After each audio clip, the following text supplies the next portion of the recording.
পুরীতে ঘুরতে আসা পর্যটকদের অন্যতম ডেস্টিনেশন কিন্তু এই কোনার্ক সান টেম্পল, যেটি তৈরি হয়েছে উড়িষ্যা এবং দাবরীয় স্থাপত্য রীতির সংমিশ্রণে। এই মন্দিরের সামনেই কিন্তু রয়েছে বিশাল দুটি সিংহ। এই সিংহের নিচে রয়েছে হস্তি, তার নিচে রয়েছে মানুষ। চলুন শুনি এর ব্যাখ্যা। जाएंगे उड़ीसा में और मंदिर के सामने हाथी और शेर मिलेंगे, लेकिन ये नीचे एक आदमी, आदमी को दबाया हाथी, हाथी को दबाया शेर। शेर होता है शक्ति, हाथी होता है धन पैसा। आदमी का पास में दोनों चीज हो जाएगा, आदमी का मन में गर्व आएगा, ईगो होने से आदमी डाउन होता है। सूर्या भगवान बोलते हैं आप आइए मंदिर देखने के लिए, अपना मन जो घमंड है उसको बाहर छोड़ के अंदर आइए। इसलिए कि पत्थर में 3 मूर्ति बनाया, ये दोनों मूर्ति सेम। আমরা শুনলাম গাইডের মুখে সেই ব্যাখ্যা।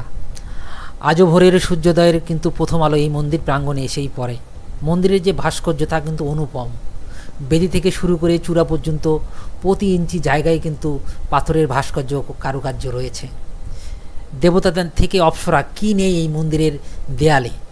কিন্নর, যক্ষ, গন্ধর্ব, নাগ, মানুষ, বালিকাবধূর বিয়ের শোভাযাত্রা, রাজার যুদ্ধের প্রস্তুতি, মৃদঙ্গ, করতাল, বীণা, মোহিনী, মিঠুন, 6 হাতের শিব, রাজদরবারে নানান দৃশ্য, পৌরাণিক বিভিন্ন ঘটনার প্রতিরূপ, নিত্যরত নরনারী, প্রেমিক যুগলের ফাঁদ দিয়ে হাতি ধরার শিকারের দৃশ্য কিন্তু ফুটিয়ে তোলা হয়েছে পাথরের এই বুকে।